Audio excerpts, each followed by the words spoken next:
Well, hello folks, welcome back to the channel. I'm the Custard Prof. We're back here for our Tennis Manager 25 playthrough with Curtis Flaps at the Custard Tennis Academy. And last time we left off, Curtis was just coming out of a season-long slump. It had been really tough, but it felt like we might be getting to the end of it. And Sophia hadn't won a game yet, although she'd won one game. Well, one of those things hasn't changed. One of those things has changed quite drastically. Let's go and find out what's happening. So we are coming back about a month after we left last time out. And you can see certainly one thing that's gone really well is that Curtis, his form is excellent. That is what we wanted. His physical condition is 100% and his morale is beaming. We haven't had this sort of Curtis for a long, long time, and we are reaping the rewards. You can also see actually Sophia's mental attributes there are doing pretty well also. Problem she's having is she's just not winning tennis matches. Let's have a look at her first up. So this is where she is at the minute. So certainly in terms of form, you can see the little green numbers or red numbers. She's doing all right. She's got more green than red, and that's basically because everyone she plays is higher up in the rankings. So she's never really too disappointed to lose against them. But we are starting to see some changes here. You can sort of see some of those things here. We've already got our forehand at 11th. I think that had gone up, but I think we had something like footwork or focus that went up fairly recently as well. It is a bit slow progress, but yeah, it's not too bad. But what about Curtis? Well, this is where Curtis Flaps is at the minute, and actually he's been playing quite a lot of tournaments, not that much in the way of training sessions, but we are starting to see all of these physicals reaching those double figures, which is really important, and we're doing really, really well in our mentals. So yeah, the technicals are catching up slowly, but that is taking a bit of time. But he's in a good place, and certainly these +2, +1 modifiers are really helping him at the minute. We can also see there's been some important changes here. So we have had upgrades to our medical centre and upgrades to our youth centre. So I think we had the muscle care room was put in there. So we can see the medical centre is now at level 2.2, which is good, and the youth and scouting centre is at level 2. So that is what we were trying to achieve. And we can see here that we have completed this objective, reach level 2 of the youth and scouting centre. We need to reach level 2 for the business centre now. So at the moment we're waiting for money to accrue, but then we've currently got a 1.5 level business centre. So we will be looking to do something here in the business centre. I'm not 100% sure where we will go. Perhaps the stores. That feels a slightly cheaper option to get a good few percent, but I feel we might need more than one of these to actually get level 2. I think it's possible, but we're going to have to work for it. So this is how Sophia's been getting on in tournaments, and you saw that she had that win relatively recently. We saw that in the last match, but you can see actually in the last 3 tournaments she's come up against some difficult opposition. Well, not that difficult. 487th is not the toughest, and she's lost. She did win, get a set in her last match, winning the first set 6-1, but then losing 3-6, 3-6. So that was a little bit frustrating. So I'm not quite sure what we do here, but we just have to keep plugging away, and hopefully she can start turning the corner soon. However, Curtis, his story has been a little bit different. You can see here, these were the 2 tournaments, the JTL 60 events, which he won in the last episode, which is excellent. Some really good victories there. But he's now played in a Junior 100 event in Trivana in Slovakia, got a victory in that one. You can see a pretty comfortable win in the end. Some really, really strong victories against players inside the top 200. So Pablo Pradat, 134th. So that was a really strong victory. And then he followed that up with another victory at this level. Again, beating Pablo Pradat in the final, but Ross Johnson there, 136th. Hong Jingqi 149th, and Eduardo Di Carvalho 156. So beating a bunch of players in the top 200 there to get the victory there. So it's gone really, really well actually recently. And if we look at how he's done, he's won the last 4 tournaments that he has entered after that early defeat in the Australian Open. So things are going well, folks. There was even better news for Curtis as he played in the Junior Davis Cup. He was selected in terms of a squad of 5 to play Argentina, as we pointed out last time out, and he did actually get on the court. He wasn't able to play a singles game. Kanta Watanabe and Reece Lawler getting victories in the singles, but he did play with Mark Saban in the doubles. Very comfortable victory, 6-1, 6-4. So he's got his first win there, which is going to be helpful, and I think he's only going to get better. So really, really positive at the minute. So what are we coming back for? We are in Tel Aviv with Curtis. He is playing on the ITF Futures event. So the winner of this gets 15 ATP points. He does not need to qualify. He has been accepted into this without qualification, and he's going to be playing seeded Lebanese player Fadi Biden in his first match. And we're going to have a watch of that, and we're going to see then how far Curtis goes, because this would be massive if he can get a distance in this tournament, particularly if he can get some ATP points, because that's something that we need to look to achieve at the end of this season.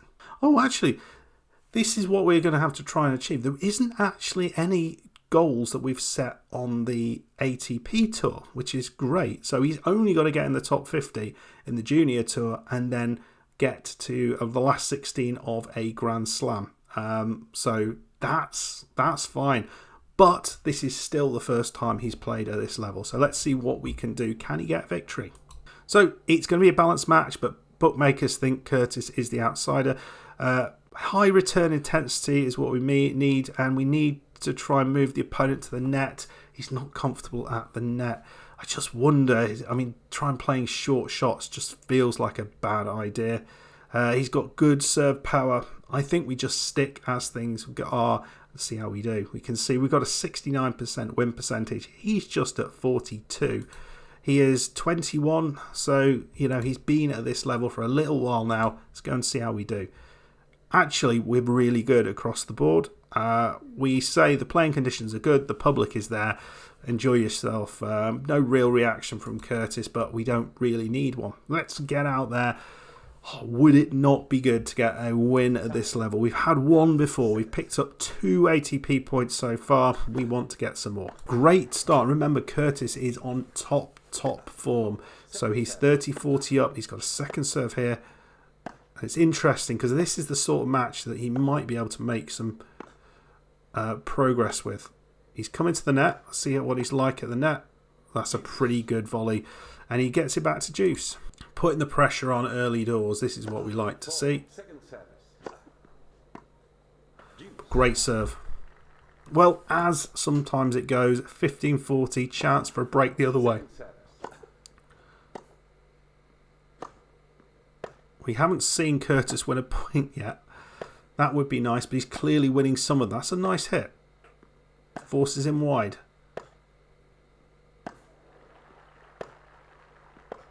Looks like he's favouring our backhand. Went down the line and missed it. 30-40. Can he hold on to this serve? Be nice to get a serve on the board. This is the first one I think he's played on the big tour this season. We need to start doing this more regularly. Oh, that's a lovely hit.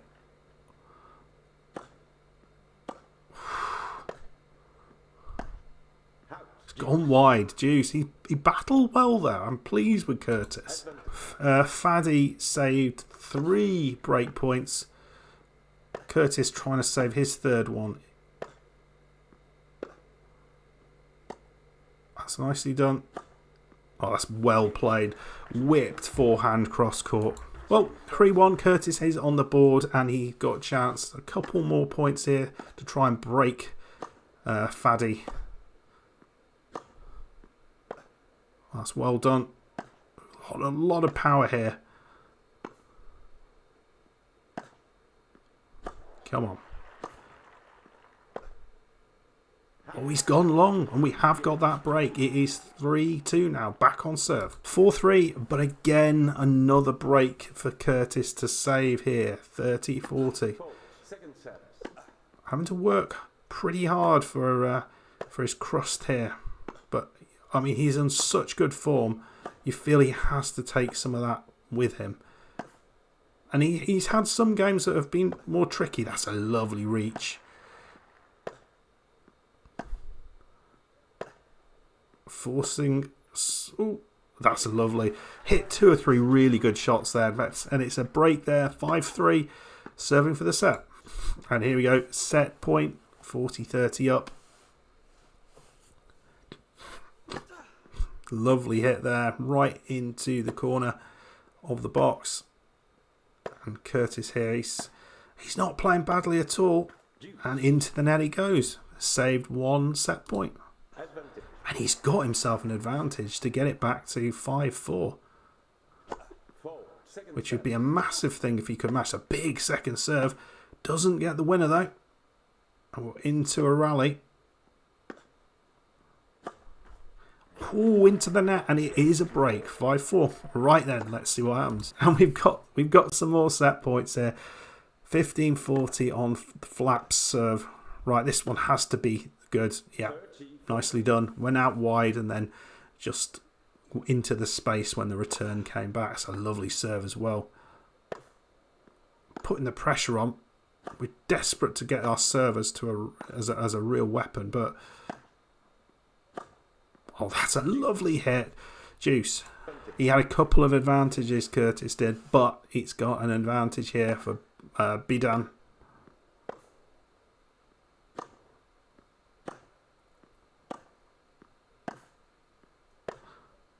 Oh, that's a beautiful shot. And it's 6-4 in the end. There's very little between the players. We'll have a little look at the stats. First serve percentage is really, really strong. I mean, he's got a very low first serve percentage. I mean, it's interesting. We're just not winning our first serves as often. I don't know. Do we go a little bit more? I guess we do. If we've got a high first serve percentage, you just got to be a little bit more aggressive with that first serve then. We'll miss a few more, but that's fine. Let's change something here. Okay, so we've gone with a slightly higher powered wide serve. Let's see if that makes a difference. Well, it's 1-1 in set 2. Love 40. Chance for Curtis to take an early lead. That just about stayed in. Oh, into the net. Poor forehand there. 15-40. Still a couple of chances. Oh, that just caught the line. What a great serve. He had 2 of those back to back. Lovely ace. 30-40. So he tried a third one. Oh, he's gone long with that. So his advantages are all lost there. And it's 4-3 to Biden and 15-40. So another chance here. And again, just feels like Flaps has these opportunities and he just doesn't make the most of them all the time. Certainly not been a poor player here. It's been really tight. But, oh, what a lovely hit. Come on. You just need to hold this because I think you lose this, you're probably going to be in trouble. That's a lovely little volley. Oh, he's gone off the frame and it's wide and it's 5-3. That might be it. And he's just fallen apart on this service game. Love 40. 40 love. And that is the shot to play. 6-4, 6-3. Faddy Biden gets himself a victory and progresses to the next round. Curtis, unfortunately, is knocked out early. I don't think he can be too disappointed with that. Another really, really good performance. So we can see that hasn't affected him too badly. His form looks still very good. All the buffs are still there. You can see that's it's excellent. So losing those sort of games don't really affect him. But we are going to be playing in the Junior 100 very soon. So we're going to go forward a little bit and we'll get to that Junior 100. Let's see how we get on there. Another very disappointing loss there from Sophia in Tarragona in Spain. Wonder if that's where Tarragon comes from. 6-2, 6-4. Admittedly, she was in the top 400, but still just really very little sign of progress. But let's go on to see how Curtis is going to get on in this next tournament. So he's going to be playing in the first round Shintaro Ogaka. I'll show you the draw in a second if we can get to that. So we're in Istanbul. We're top seed. Yeah, so I don't know why there's so many Japanese players in this. So next best seed is 101st. We're going to have to start going up into the 200s, I think. But playing Shintaro Ogaka, let's go and see how we get on. So, yeah, a comfortable 6-love, 6-1 victory there against Ogaki in the first round. Very, very easy. Round of 16, playing Mao Tazuro, another Japanese player. We've not played him before, so we're high return intensity. Again, we don't really need to change anything, so we'll see how we get on. I'm hoping the 69% win percentage is going to help us here. Again, equally comfortable, 6-3, 6-1, 59% first service percentage.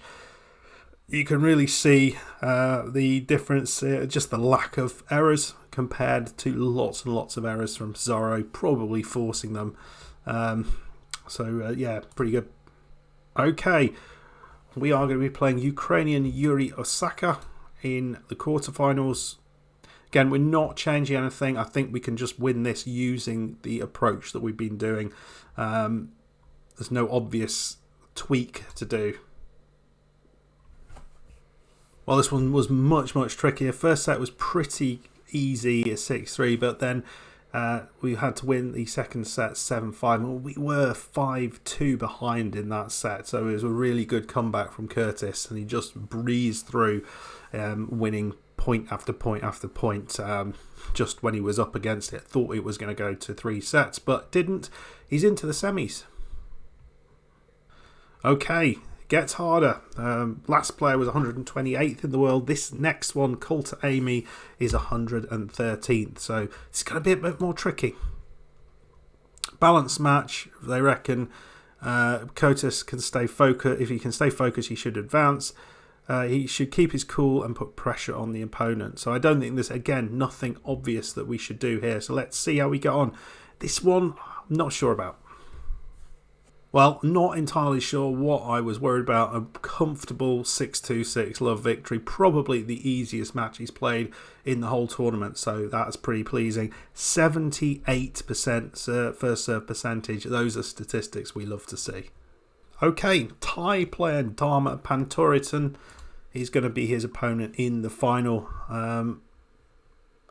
He is ranked 134th. He's a little bit smaller than Curtis and got a pretty good win percentage. Again, the suggestion is we target his backhand, so we'll do that. Anything else? So he might be a crafty shot maker, I think. In terms of form, we know that Curtis is absolutely on top of things. So let's see how this ends up. And again, really, really comfortable. So his, fifth junior tournament on the trot, Curtis has got himself. He's won the tournament. This time it's 6-2, 6-3 against Dharma Pantorian. Really, really happy with that. So he's got some work to do on the main tour to try and just feel like he belongs there. But we're not sure about the other tour. We've got a qualifying match here, so what I might do actually is we might just go forward and see if we can qualify in this next tournament. We also might go into this tournament just to see how he gets on at a slightly higher level. What we can see here, we've got, Sophia's still bobbling around at this sort of lower level, but he's now up 9 places to 55th. Huge. Well, sadly, again, Sophia knocked out in the first round. Again, it's not good enough. Put down in the comments your ideas on what to do about this, because I'm not 100% sure myself. We're going to have a little look whether Curtis can qualify from Bucaramanga in Colombia. It's got a couple of matches, and that's where we'll leave it. If we get through, we'll come back in the next episode and just see how things went. So Ethan Domingo first up, evenly ranked. I think Curtis has got a few more points than he does. So, yeah, it looks like he's someone who is going to... I think we're just going to use this same approach, serve, power and volley, so it's not much we can do there. Maybe step a little bit back if that's a problem, but I think we'll just see how our game plan works, because we're absolutely on top of the world at the minute. Finally, we've got a victory on the main tour. It's in a qualifier, so it's not perfect. 7-5, 5-7, 6-1. Third set went really, really well, but the other sets were damn close. So happy enough with how we did there. We're playing on clay, and we haven't done much of that this season, so that's going to be a big difference. So let's see. We've got one more to go to try and get qualified for the main draw. Right, we're playing Sneer Morag, who is the 9th seed. We're actually the 4th seed in this for some reason. I'm not entirely sure how, but we're still ranked slightly higher than this guy. But let's see how we get on. It's always going to be tough. I say it's going to be an easy match, so focus on his backhand. Right, let's see. I mean, it's been easy, certainly recently in the juniors, but it's been anything but that in the adult tournaments. And excellently, 8 aces took him into the main draw, 6-4, 6-4. Fantastic work. So really, really happy with that. Good enough first serve percentage. Lots and lots and lots of winners, which is good to see. Maybe a few too many errors, but pleased to get through that. And we will be playing in Colombia in the main draw in the next episode. Make sure you tune in for that. Anyway, folks, that is where we're going to leave it. Hope you have enjoyed things thus far. If you have, make sure you hit that like button, subscribe if you're new. I'll see you for the next one. Goodbye.